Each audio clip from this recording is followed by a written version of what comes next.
আজ গোপাল এত দেরি করছে কেন? কিছু কি খবর জানেন মহামন্ত্রী? আজ্ঞে না মহারাজ, আপনিও যেখানে আমিও সেখানে, কিছুই বুঝতে পারছি না। আগে বর্ষাকাল তো বোধহয় খিচুড়ি খেয়ে পেট খারাপ করেছে। সকালবেলার কাজটা হয়তো একটু বেশি রকম হচ্ছে, যা পেটুকলো। যা বলেছো। হয়তো এখন খাটে শুয়ে ওই পেটে তেল জল মালিশ করছে।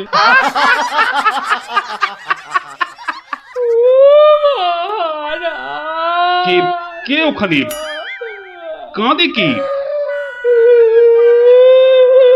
এ তো বড়ই হৃদয় বিদারক কান্না। মন্ত্রী দেখো তো কে, আহা কি চায়? এই, কে তুমি? কি চাও? দাঁড়াও, আমি যাচ্ছি, গিয়ে শুনছি।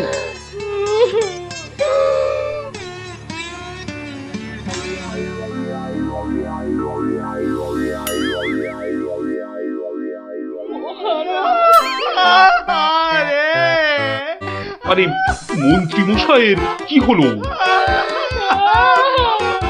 এ তো আচ্ছা ঝামেলা দেখছি। অমাত্য, তুমি একবার ওখানে যাও তো, গিয়ে দেখো কি ঘটেছে।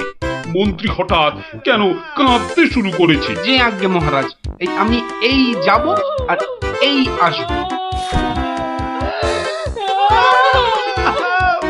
যে তোমরা কি শুরু করেছো? হ্যাঁ, কি হয়েছে? ও মন্ত্রী মশাই, কি হলো আপনার? হ্যাঁ,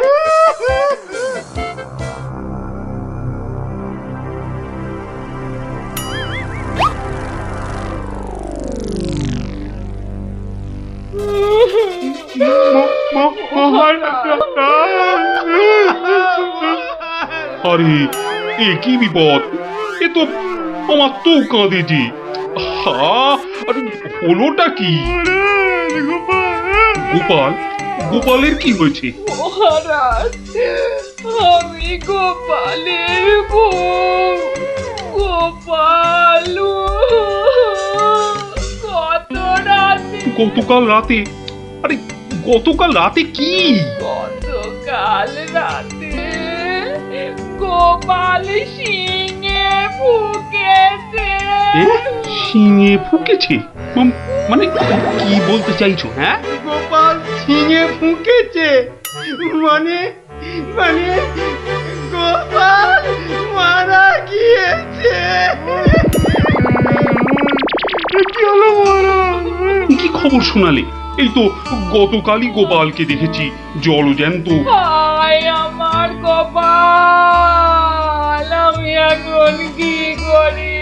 কোথায় যাই? কার কাছে দুটো টাকার জন্য হাত পাতি? দুঃখ করো না, দুঃখ করো না। আহা, সবই বিধির নিষ্ঠুর বিধান। তিনি কখন যে কারে রাখেন আর কারেই বা নিয়ে যান কেউ জানে না, কেউ আমি জানে এখন না। কি করব মহারাজ? গোপাল তো আমারও একজন পরমাত্মীয়ের মতো ছিল। আজ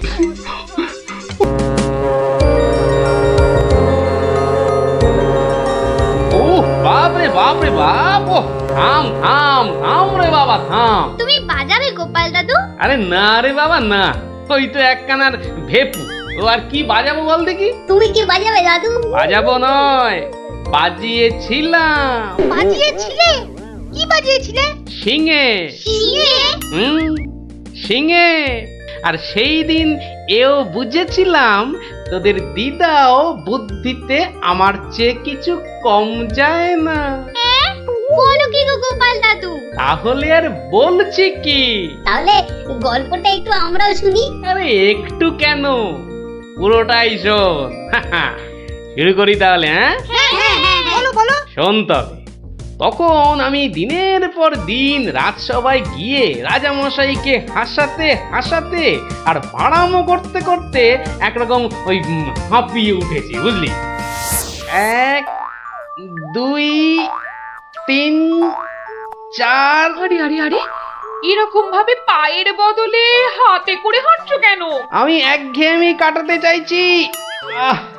সারা জীবন তো পা দিয়ে হেঁটে এলাম, এবার উফ উফ চেষ্টা করছি হাতে করে হাঁটবার। এরকম ভাবে কেউ একঘেয়েমি কাটায়? লোকে তো পাগল বলবে। যাও নিজের কাজ করো গে, যাও। আমাকে আর জ্ঞান দিতে হবে না, বুঝলে? জ্ঞান দিতে হবে না। বলি হলোটা কি? হ্যাঁ, একটা কথাও বলবে না, আমি কিন্তু ভীষণ রেগে যাব বলে দিলাম। কেন কেন এত গজগজানি কিসের? থাকো তো বাড়িতে, আর ওদিকে আমি দুবেলা ওই মাথার ঘাম পায়ে ফেলে মহারাজের মনোরঞ্জন করে তাকে সন্তুষ্ট করে দুটো পয়সা ঘরে আনি। তা সে তো ভালো কথা, কিন্তু এতে এত রাগ করারই বা কি আছে? এই ভালো লাগছে না, বুঝলে? হাহ, আমি যেন একটা যন্ত্র। আসলে আমার বড় একঘেয়েমি লাগছে, এই রোজ রোজ একই কাজ। আর পারি না বাপু। তোমার এমন কি শক্ত কাজ যে আর পারছো না? কাজ বলতে তো শুধু মহারাজকে একটু হাসানো আর কূট বুদ্ধি করে লোককে জব্দ করা। এ কাজ যে কেউ পারে, এর জন্য আবার পরিশ্রম, হাসি পায়। কি হাসি পায়? আমার কথা শুনতে তোমার হাসি পায়? হ্যাঁ, বেশ, দেখি কতখানি মূরত তোমার। যাও দেখি কাল থেকে আমার জায়গায় ওই রাজবাড়ি গিয়ে মহারাজের কাছ থেকে টাকা রোজগার করে নিয়ে এসো দেখি। যাও যাও যাও যাও যাও দেখি, যাও যাও। ও এই ব্যাপার, এ আবার এমন কি শক্ত কথা? বেশ তো, সোজা কথা যখন, তখন তুমি কাজই করে দেখাও না, বুঝবো যে তুমি ওই গোপালের গিন্নি। ঠিক আছে, কালকে আমি তোমার বদলে মহারাজের কাছে যাব, দেখিয়ে দেব। তবে কি আমার একটা শর্ত আছে। শর্ত? আচ্ছা বেশ, বলো দেখি তোমার শর্ত। আমি যদি কাল মহারাজের কাছে যাই, মানে তোমার কাজ যদি কাল আমি করি, তাহলে আমার কাজটাও তোমাকে করতে হবে। তোমার কাজ মানে? তোমাকে রান্নাঘরে গিয়ে রান্না করতে হবে। রান্না? আমি আমি রান্না করব? ইস, তুমি না গোপাল ভাঁড়, তুমি না সবই পারো। দেখি কেমন রান্না করতে পারো। আমাকে রান্না দেখাচ্ছ? হ্যাঁ, ঠিক আছে, দেখবে গোপাল ভাঁড় কেমন খিচুড়ি রাঁধতে পারে। চলে যেতে আমার বুকের ভিতরটা যে কিরকম হু হু করে উঠছে, তা তোমাকে কি করে বোঝাই বলো? আর আমার কর্তব্য আমাকে ভালোভাবে করতে হবে। মন্ত্রী, বলুন মহারাজ। এবার গোপালের শ্রাদ্ধ শান্তির জোগাড় ভালোভাবে করে দিতে হবে। আপনি কিচ্ছু চিন্তা করবেন না, সব দায়িত্ব আমার। মন্ত্রী, ভাঁড় বউ যা চাইছে তাই দিয়ে দাও, ওকে আর কষ্ট দিও না, আমার ভালো লাগছে না। এই নাও 1000 টাকা। ওটা 1000 মোহর? এতে কি হবে মহারাজ? আমার ইচ্ছে ছিল বৃষোৎসর্গ করার, বাঙালি ভোজন করার, বস্ত্র বিতরণ করার, আরো কত কি।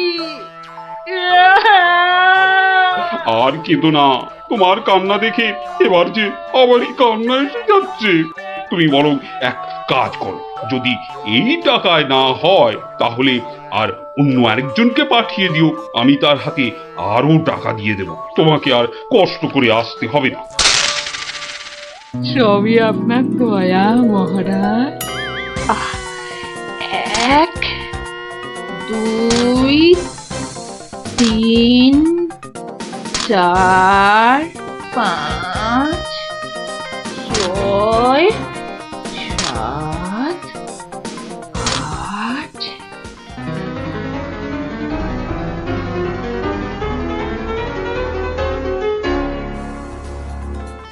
119 120 121 770 771 772 997 998 999। একই একটা মোহর। কম আছে মহারাজ, 1 মোহর এখানে কম আছে। ওকে তাড়াতাড়ি এক মোহর দিয়ে বিদে কর। বাবারে, উফ, এই নাও। প্রণাম ওই মহারাজ, প্রণাম ওই। ওগো, তুমি কোথায় গেলে গো?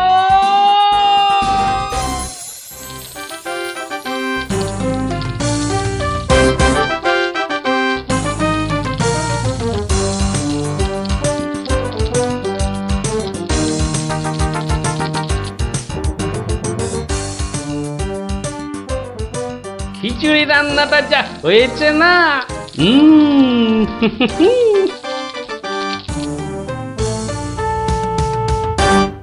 কি গো, কি গো শুনছো?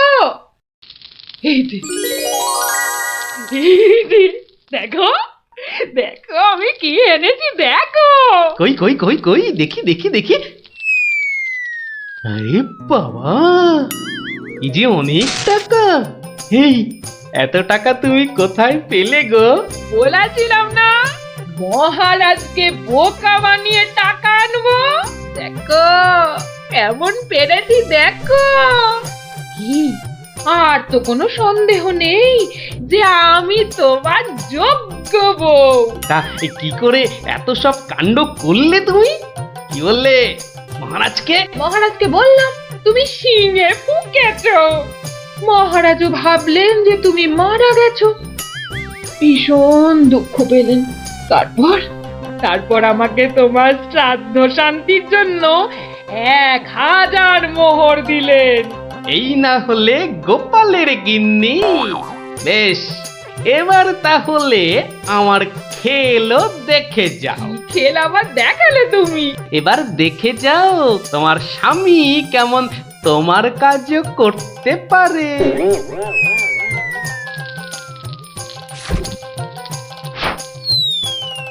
বাবা বাবা বাহ, চমৎকার হয়েছে, বাহ।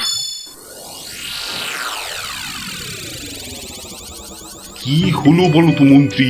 গোপালের পারলৌকিক ক্রিয়া ঠিক মতো হচ্ছে কিনা একবার খোঁজ নিয়েছো? মহারাজ, এই ব্যাপারেই খোঁজ নিতে আমি 2জন প্রহরীকে গোপালের বাড়ি পাঠিয়েছিলাম। তারা ফিরে এসে অদ্ভুত সব খবর দিচ্ছে মহারাজ। কি রকম খবর আবার? আগে গোপালের বাড়ির চারিদিকে শ্রাদ্ধ শান্তির কোনো আয়োজন তারা দেখেনি, বরং ভিতর থেকে অদ্ভুত যত শব্দ বেরিয়ে আসছে, সেই শব্দ শুনে তারা ভয় পেয়ে পালিয়ে এসেছে। কিসের শব্দ? ও অনেকটা ঠিক শিঙে ফোঁকার শব্দ মহারাজ। সে কি কথা? গোপালের ঘরে কে শিঙা ফুঁকছে রে বাবা? আমি মহারাজ।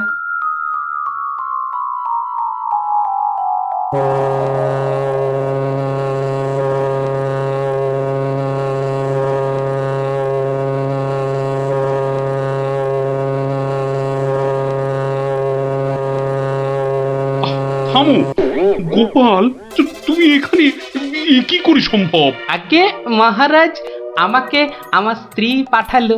আপনি বলে দিয়েছিলেন যে ওই আমার শ্রাদ্ধ শান্তির জন্য টাকা দেবেন, যদি কিছু বেশি লাগে তাই ওই বাকি টাকাটা আনতেই আমি এসেছি। কি ব্যাপার?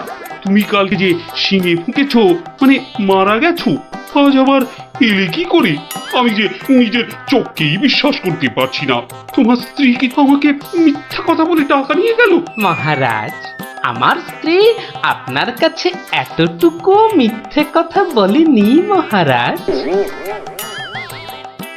সে প্রবঞ্চক নয়। গতকালের কথাটা আপনি ওই ভালো করে ভাবুন মহারাজ। কি বলেছিল আমার স্ত্রী? কি আবার বললো? তুমি নাকি শিঙে ফুঁকেছো? যথার্থই সত্য কথা মহারাজ। আমি গতকাল থেকেই এই শিঙেটা ফুঁকছি। বিশ্বাস না হয় শুনুন। থামো থামো তো গোপাল, থামো। ও, আমার যথেষ্ট শিক্ষা হয়েছে। সত্যি গোপাল, তোমার ভার না হয়ে না মুক্তার হওয়া উচিত ছিল। আগে অপরাধ নেবেন না মহারাজ।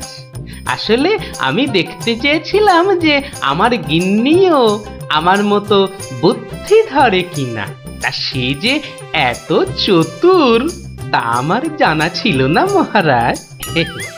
যাকে যাকে আপনার অনেক সময় নষ্ট করেছি, আর কালকের টাকাটাও আপনার কাছে ফেরত এনেছি মহারাজ।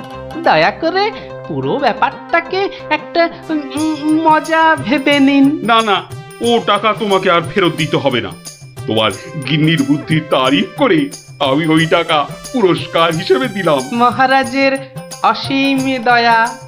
জয় গোপাল গিন্নির জয়।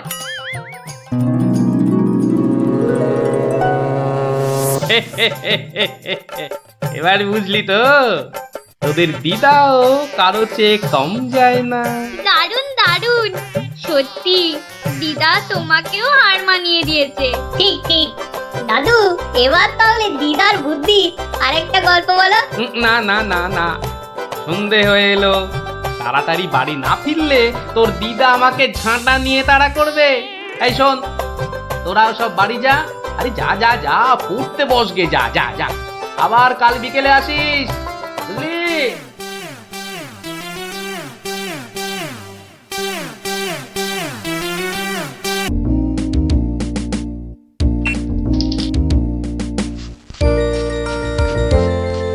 কিরে পুচকে, কোথায় চললি হনন করে? গুলি খেলবি? আর আজ নতুন নতুন গুলি কিনেছি, এই দেখ। না গুলটে দা, এখন আর খেলবো না। কেন রে, কি এমন রাজকার্য আছে তোদের যে দুদণ্ড গুলি খেলতে পারবি না? আমরা এখন গল্প শুনতে যাচ্ছি। গল্প শুনতে? কার কাছে রে? গোপাল দাদুর কাছে। তোমরাও চলো না গুলটে দা, অনেক মজা হবে। চল ভাই, তাড়াতাড়ি চল। যাবি নাকি গুলটে? গোপাল দাদুর কাছে? গোপাল দাদু খুব মজার লোক, অনেক অনেক গল্প জানে। তুই কি করে জানলি? বাবা বলেছে গোপাল দাদুর ঝুলিতে নাকি অনেক অনেক গল্প আছে। শুধু তাই নয়, উনি নাকি খুব মজার মজার কথাও বলেন। তাহলে আমরা এখানে গুলি নিয়ে বসে আছি কেন? চল চল, তাড়াতাড়ি চল, গল্প বুঝি শুরু হয়ে গেল। হ্যাঁ হ্যাঁ, এই দাঁড়া, আমিও যাবো।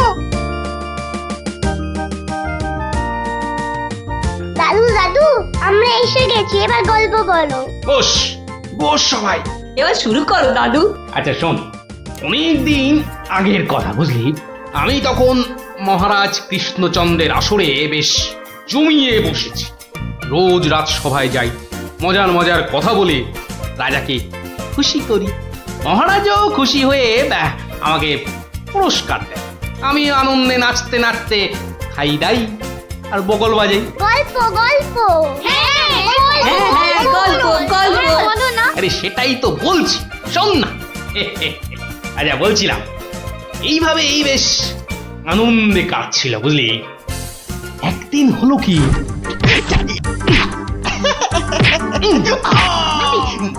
মুখে মারলি, মুখে মুখে মুখে এই যে মুখে এই মুখে।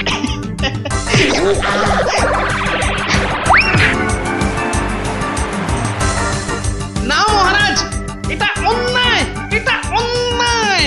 ও ও আমাকে জোর করে আমার জায়গাটা কেড়ে নিতে চাইছে মহারাজ। বেটা বদমাইশ, বেটা নচ্ছার, আজ আজ তোকে মেরেই ফেলবো।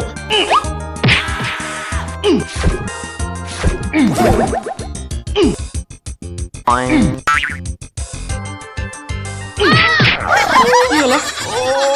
ভগবান, এই দেখো, আরে তুমি পড়ে গেলে কি করে? ওটা গেল রে, ঘুমের ঘুরে লাঠি মেরে আমাকে ফেলে দিয়েছে। এই দেখো, আমি তোমাকে এ বাবা, ছি ছি ছি ছি ছি। কি স্বপ্নের ছিলি রে বাবা, নিজের বউ কি শুদ্ধ ছড়ে না। আসলে আসলে ওই হতচ্ছাড়া ভগবানটা স্বপ্নে আমার পেছনে লেগে আছে। আমার জীবন একেবারে জেরবার করে দিচ্ছে। এই ভগবান লোকটা আবার কে? ও নামেই ভগবান, ও আসলে হচ্ছে আমার শনি, আমার কি বলে, ওই রাহু। ব্যাপারটা একটু খুলেই বলো না। কি আর বলবো গিন্নি, সবই আমার অদৃষ্ট। কয়েকটা দিন মাত্র তীর্থ করতে গিয়েছিলুম, রাজসভায় ছিলুম না, আর সেই ফাঁকে একটা ভগবান কোথা থেকে উড়ে এসে জুড়ে বসেছে। গতকাল রাজসভায় গিয়ে দেখি, এবার দেখুন আমাদের পাড়ার খেন্তি মাসি এমন করে হাঁটে।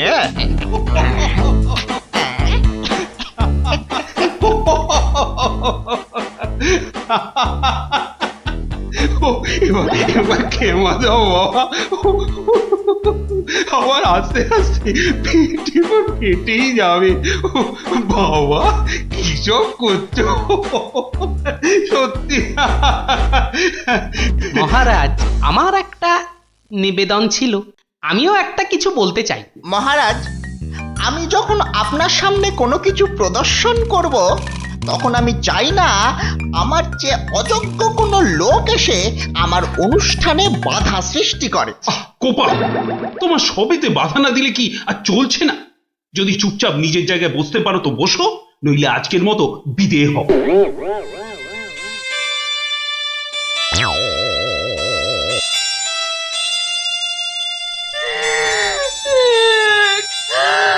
আমাদের কি হবে গো?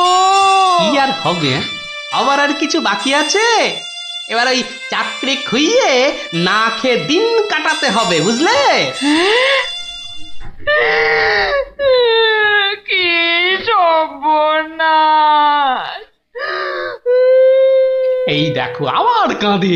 আরে দাঁড়াও না, দাঁড় দাঁড়, না কেঁদে একটু চুপচাপ থাকো দেখি। আমাকে আমাকে একটু ভাবতে দাও। ও যদি মহারাজকে মন্ত্র পড়ে বশ করতে পারে, তাহলে আমিও ওই ওঝাগিরি করে ওর ভূত তাড়িয়ে ছাড়ব। আমার নামও গোপাল ভাঁড়, কাঁটা দিয়ে কাঁটা তুলতে হবে। হ্যাঁ মন্ত্রী মশাই, আর তো সহ্য করা যায় না। কি ব্যাপার বলো তো? এই কদিন আমি ছিলাম না, সেই অবসরে ভগবান আপনাদের চোখের সামনে দিয়ে ঢুকে পড়ে কি কাণ্ডটাই না করছে। আমাকে আমাকে একেবারে মহারাজের চক্ষু শুল করে দিয়েছে। কিন্তু এখানে তো আমার করার কিছুই নেই হে গোপাল। তোর গল্প তামাশা সবই অন্য ধরনের, বেশ অবাক করা। আপনাদের সব কি হলো বলুন তো মন্ত্রী মশাই? হ্যাঁ, ও তো সস্তার চটকদারি রং তামাশা করছে। না না, ওসব বুজরুকি গল্প বলে রঙ্গ তামাশা দেখিয়ে এই আমাদের মহারাজকে ঠকানো চলবে না। আর তাছাড়া গোপালও আমাদের অনেক দিনের বন্ধু, তাকে এখান থেকে কিছুতেই আমরা চলে যেতে দেব না। তোমরা আমার অবস্থাখানা বুঝতে পারছো? আমার তো মাথায় হাত। এরকম একটা উটমুখর জন্য আমার সংসারটাই যেতে বসেছে। এই বেটা ভগবানকে এখান থেকে সরাতেই হবে। হ্যাঁ গোপাল, তুমি মাথা ঠান্ডা করে একটা উপায় বার করো তো। আমরা সবাই তোমার পেছনে আছি।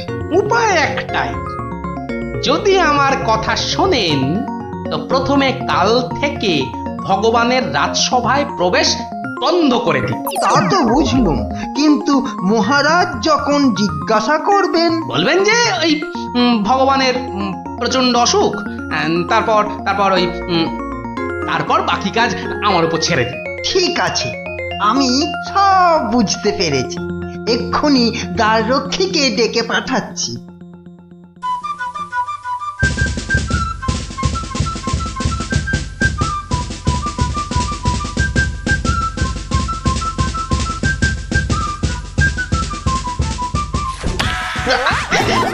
কিরে বেটা, আমার সঙ্গে এমন করছিস কেন? আজ থেকে তোমার ঢোকার হুকুম নেই, নিজের রাস্তা মাপো। হুকুম নেই মানে? কে হুকুম দিয়েছে? হ্যাঁ, আমি হুকুম মানি না। বেশি কথা বলেছ কি, সোজা বললুম পেটের মধ্যে ঢুকিয়ে দেব। যাও ভাগো। এ তো আচ্ছা জ্বালা হলো দেখছি। বুঝতে পেরেছি, বুঝতে পেরেছি। তোর আজ বেশি পয়সা চাই, হ্যাঁ তাই না? তা সেটা আগে বললেই তো পারতিস। নে নে নে, বেশি করেই নে, আজ 1 আনা বেশি দিচ্ছি। ওরে বেটা, আমাকে ঘুষ দেবার তাল? বেরো বেরো বেটা, বদমাইশ চোর, বেরো। মার মার বেটাকে, মার। ঠিক আছে ঠিক আছে ঠিক আছে, আমি দেখে নেব। আমি প্রতিদিন এখানে আসবো, তা তোরা ঢুকতে দিস বা না দিস। কি ব্যাপার বলুন তো মহামন্ত্রী? ভগবান গতকাল সারাদিন আসেনি, আজকেও দুপুর গড়িয়ে বিকেল হতে চললো। না, আমি বড়ই অস্থির বোধ করছি। মহারাজ, আমি খবর নিয়েছি ভগবানের খুব জ্বর, একেবারে বেহুঁশ হয়ে আছে। কদিন ধরে যা স্নানের ঘটা। কেন এত স্নান কেন? নিজেকে ফর্সা করার জন্য। দেখতে তো ওই কালো ভূত, খালি খালি জল ঢাললে কি গায়ের রং পরিষ্কার হবে?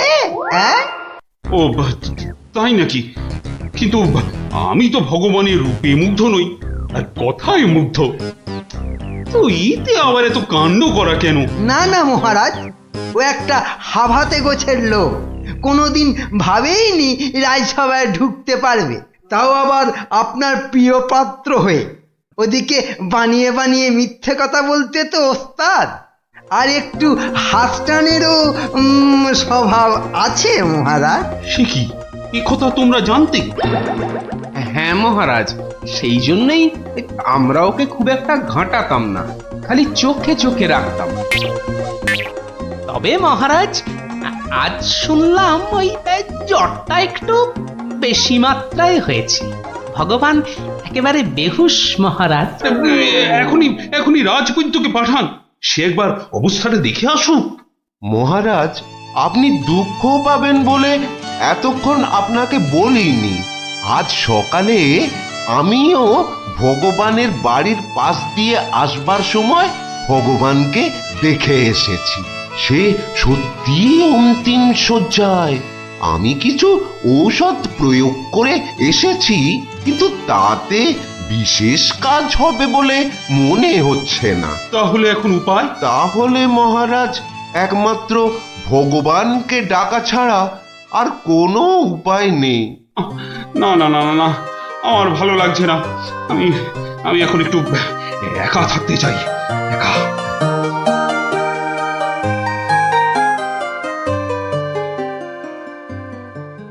হ্যাঁ বৈদ্যরাজ, বৈদ্যরাজ, আপনি আমায় বাঁচালেন বৈদ্যরাজ। এদিকে তো সবই ঠিকঠাক হলো, কিন্তু শেষ রক্ষা কি করতে পারবে? সেই জন্যই তো আমাদের যেতে হবে ভগবানের বিশ্ব বকাটে ছেলের কাছে। শুনেছি ছেলেটি প্রচন্ড নেশাখোর, ওটাকে একবার বাগে আনতে পারলেই কেল্লা পথে।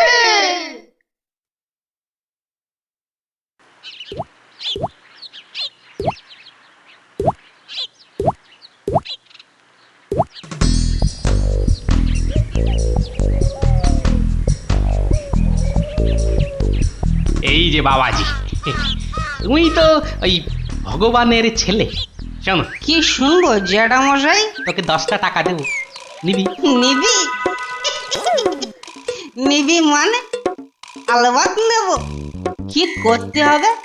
কার সাথে মারপিট করতে হবে শুধু সেইটা বলুন। কিচ্ছু মারামারি নয়, কিচ্ছু মারামারি নয়। কাল শুধু ভোরে গলায় কাছা বেঁধে রাজামশাইয়ের কাছে গিয়ে বলবি যে তোর বাবা ভগবান মারা গেছে। বলেন কি জ্যাঠা, জ্যান্ত বাপকে মেরে ফেলবো? আরে বোকা, আসল কথাটা শোন না।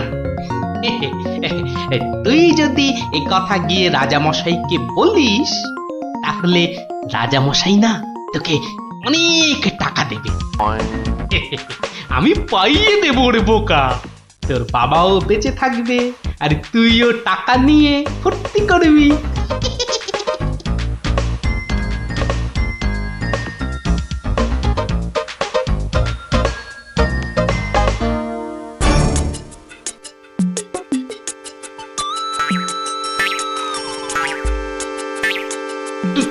তুমি? বাবা নেই, বাবা নেই, কাঠ নেই, শ্রাদ্ধ নেই, ফুল নেই, মালা নেই, পয়সা নেই। এ কি সংবাদ শোনালে আমার? নেই রাজামশাই, খুব জ্বর বেড়ে গিয়েছিল বুঝি? পয়সা নেই, পয়সা নেই। তোমার বাবা আমার বড় প্রিয় পাত্র ছিল গো। পয়সা নেই রাজামশাই, পয়সা নেই। আচ্ছা আচ্ছা আচ্ছা, এই ভগবানের শ্রাদ্ধ শান্তির জন্য বাবাজির হাতে 500 টাকা প্রদান করো। 500? মোটে 500 টাকা রাজামশাই? ও কম হলো। ঠিক আছে ঠিক আছে ঠিক আছে, তোমাকে আমি 1000 টাকাই দিচ্ছি। হাজার হাজার টাকা? কিন্তু কাজকর্ম ভক্তি ভরে করো কিন্তু। আই কে আছিস, বাবাজির হাতে 1000 টাকা দে, বেচারা একটু ভালো করে স্বার্থ শান্তি করুক। জয় রায়ামশাই জয়।